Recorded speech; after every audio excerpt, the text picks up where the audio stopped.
राधे राधे दोस्तों, कैसे हैं आप। आई होप आप सभी अच्छे होंगे, स्वस्थ होंगे, मस्त होंगे, अपने अपने काम में व्यस्त होंगे।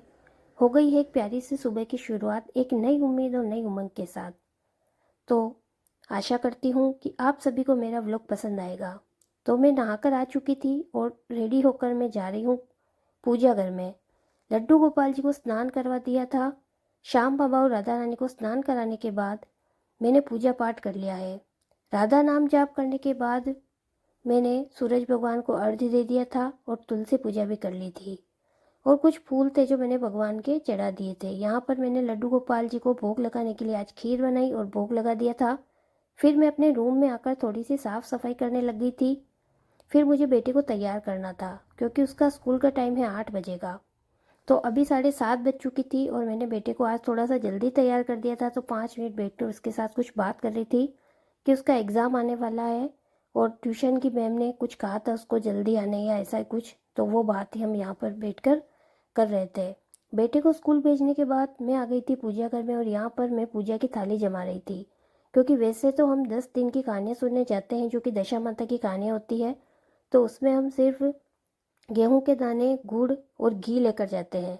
लेकिन आज मेरा चतुर्थी का उपवास था और हम करवा चौथ की पूजा भी जहाँ दशा माता की पूजा करते हैं ना, वहीं पर जाते हैं।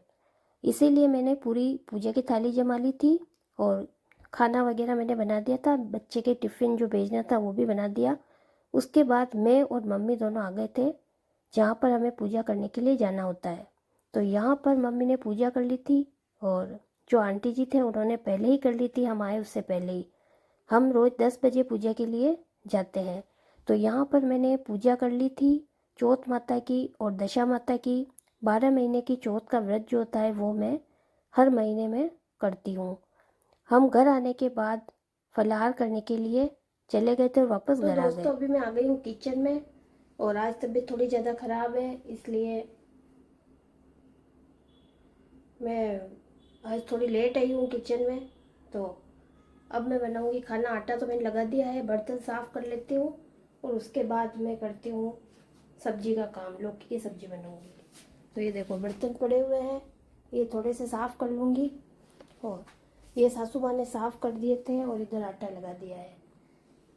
आज मेरी तबीयत ठीक नहीं होने से थोड़ी देर में दिन में सो गई थी।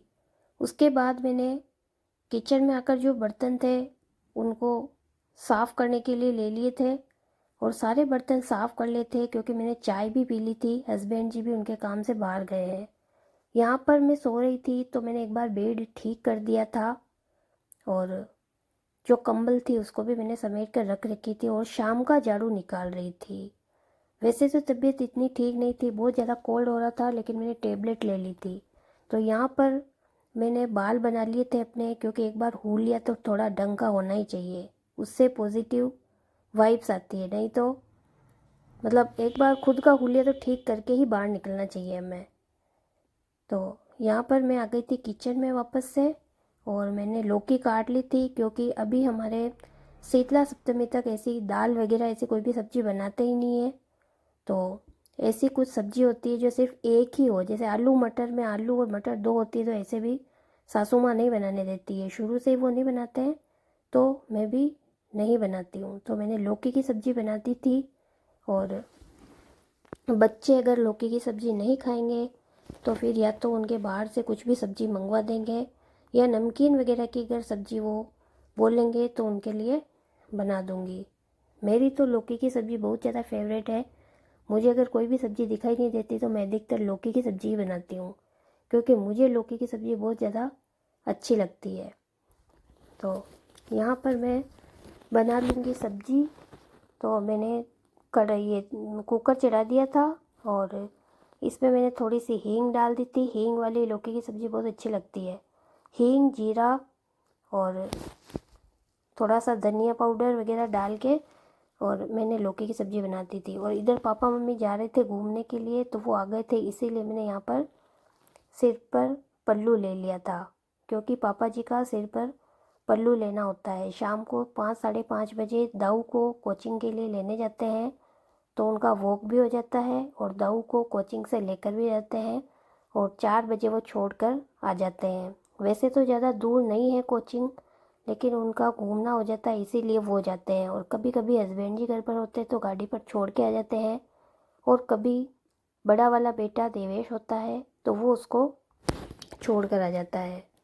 तो हमारे राजस्थान में 16 दिन की जो गणगौर की पूजा होती है वो भी होली के दूसरे दिन से ही शुरू हो चुकी है।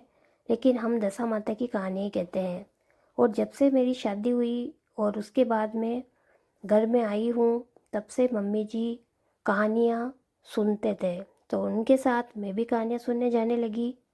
अब अगर एक दिन भी नहीं सुनते हैं तो अच्छा नहीं लगता है।